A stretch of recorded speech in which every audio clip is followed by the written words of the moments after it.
Hi there, this is Harry and welcome back to Advanced English Lessons with Harry, where I try to help you to get a better understanding of the English language. In this particular lesson, an advanced English lesson, we're going to look at 20 important phrasal verbs, so 20 phrasal verbs that you can use in your daily conversation. Okay, so I'll give you examples for each of them. Number 1, put off. Put off. To put off means to postpone or to delay something, to put off a meeting, to put off an engagement, to put off, to postpone or delay something. So examples. I had to put off my trip to London because of the pandemic. I had to put off my trip to London because of the pandemic. Don't put off doing your homework until the last minute. Do it when you come home. Don't put off doing your homework until the last minute. Do it when you come home. Number 2, look forward to something, to anticipate something with pleasure or excitement usually. So to look forward to something means to anticipate something with pleasure or excitement. I'm really looking forward to the trip to Hawaii next month. I've never been. I'm really looking forward to the trip to Hawaii next month. I've never been. He's looking forward to starting his new job next week. Okay, so he's looking forward to starting his new job next week. When we're looking, just to give you a little bit of a tip here, when you're using looking forward to, the to is a preposition, and after the preposition, the verb that follows is always in ing. So here, he is looking forward to starting, not looking forward to start. He's looking forward to starting his new job next week. All right. Number 3, to bring up. To bring up means to introduce a topic into a conversation. She brought up the issue of climate change during our meeting. She brought up the issue of climate change during our meeting. He brought up his concerns about the company's finances at the board meeting. He brought up his concerns about the company's finances at or in the board meeting. Number 4, to get along with means to have a good relationship with someone or somebody. Okay, I get along with my co-workers very well. I get along with my co-workers very well. I'm not sure if my dog will get along with yours, or I'm not sure my dog will get along with the new kitten. Yeah, I'm not sure they'll get along, meaning they'll not get along with each other. They'll fight or they'll have an argument. Yeah. Number 5, to take after. Take after means to resemble someone in appearance or perhaps in the personality. So often to do with family members. Yeah. Okay. So she takes after her mother in terms of her looks. She takes after her mother in terms of her looks. He takes after his father in his love of sport. He takes after his father in his love of or for sport or sports. Okay, so to take after, to resemble someone either in looks or personality or appearance. Number 6, make up. Make up. And make up means to reconcile or to create a story, to make up a story, to reconcile when there's been an argument. We made up after our argument and apologized to each other. We made up after our argument and apologized to each other, to make up. She made up a story why she was late for work. She made up a story why she was late for work. Number 7, set up. And set up means to establish something or to arrange something. Okay, so we set up a meeting with the client to discuss the project in detail. We set up a meeting with the client to discuss the project in detail. He set up his own business after working for the company for many years. Okay, he set up his own business after working for the company for many years. To set up, to establish. Number 8 now. Number 8, run into. To run into. Run into means to meet somebody unexpectedly. I ran into my old friend from college in the grocery store. I ran into my old friend in college or from college in or at the grocery store. We ran into some traffic on our way home and we were delayed. We ran into some traffic on our way home and we were delayed. Okay, so to run into is to meet someone or something unexpectedly, either a person you ran into in the grocery shop or the traffic. We ran into some traffic on our way home or on our way to the airport and we were delayed. They ran into some problems with the project. They ran into some problems with the project. So if you're trying to get a project off the ground and you came across some difficulties in marketing or something, they ran into some problems with the project, or you ran into, meaning you met your old boss on the street the other day. So to run into means to meet someone unexpectedly or something. Number 9, to bring about. To bring about means to cause or have reason to cause something to happen, to bring about. The new policies brought about positive changes in the company. So to bring about change. So the new policies brought about positive changes in the company. The invention of the smartphone brought about a revolution in communication, as indeed it did. So the invention of the smartphone brought about a revolution in communication. So we all use smartphones. And then number 10, to look into. Look into means either to investigate or to examine something, to investigate or examine something. We need to look into the issue about customer complaints. So we need to look into the issue of customer complaints.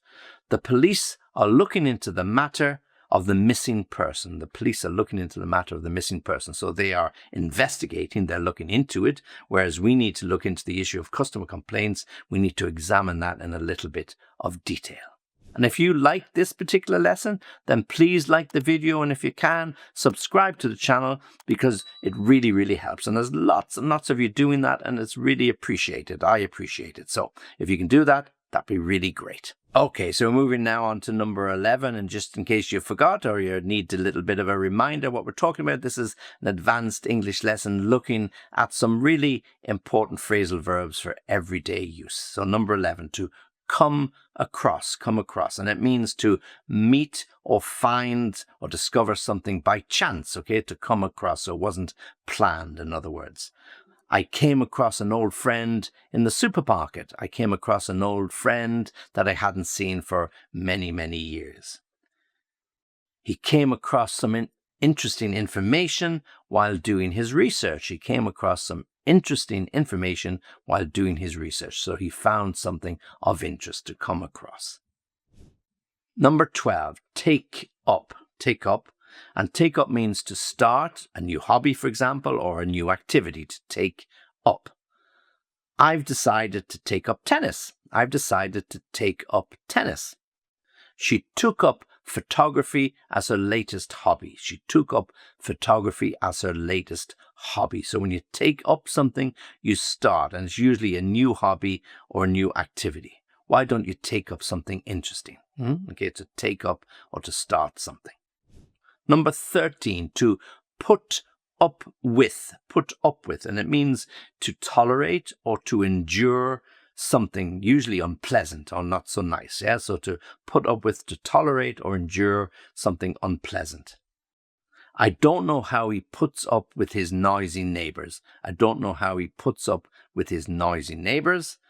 I can't put up with this heat anymore. I have to move to another country. I can't put up with this heat anymore. Okay, so when you put up with something, it means you tolerate. Or you just simply use the expression, I'm not going to put up with that anymore. So you often hear that. I just refuse. I'm not going to put up with that anymore. I just cannot tolerate the constant interruptions, the constant arguing or fighting.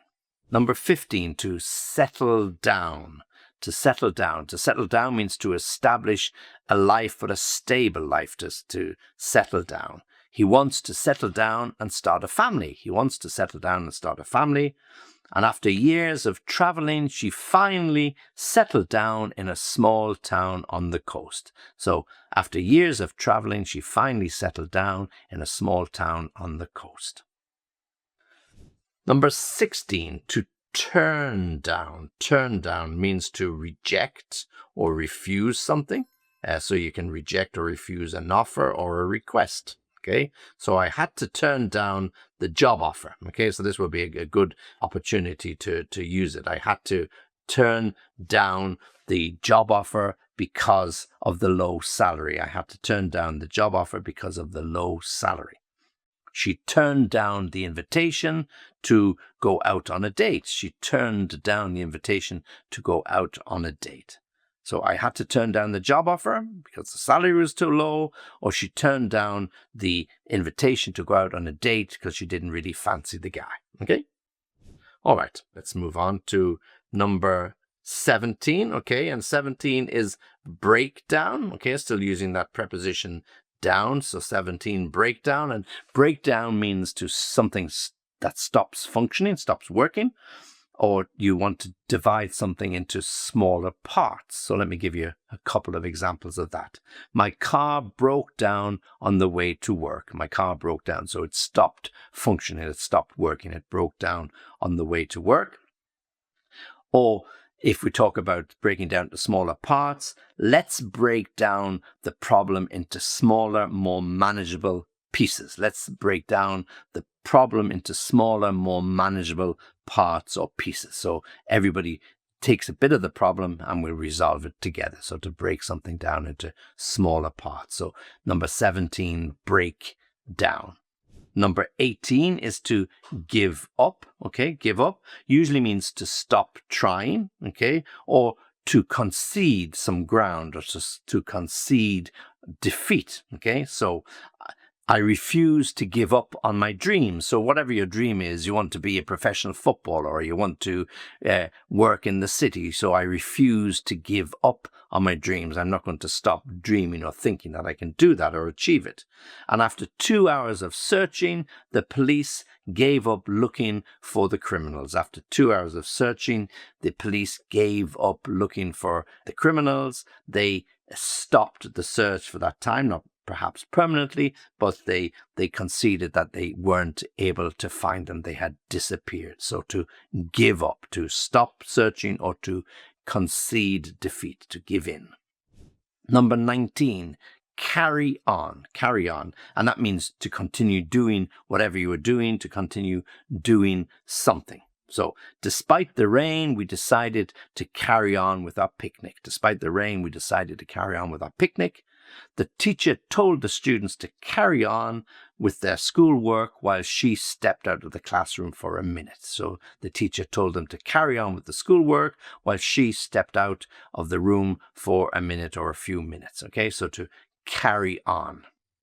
And number 20, the last one of our 20 phrasal verbs, number 20 is to cut off. And cut off means to either disconnect or to end or to stop communication. So the phone cut off in the middle of our conversation. The phone suddenly cut off in the middle of our conversation. We lost power.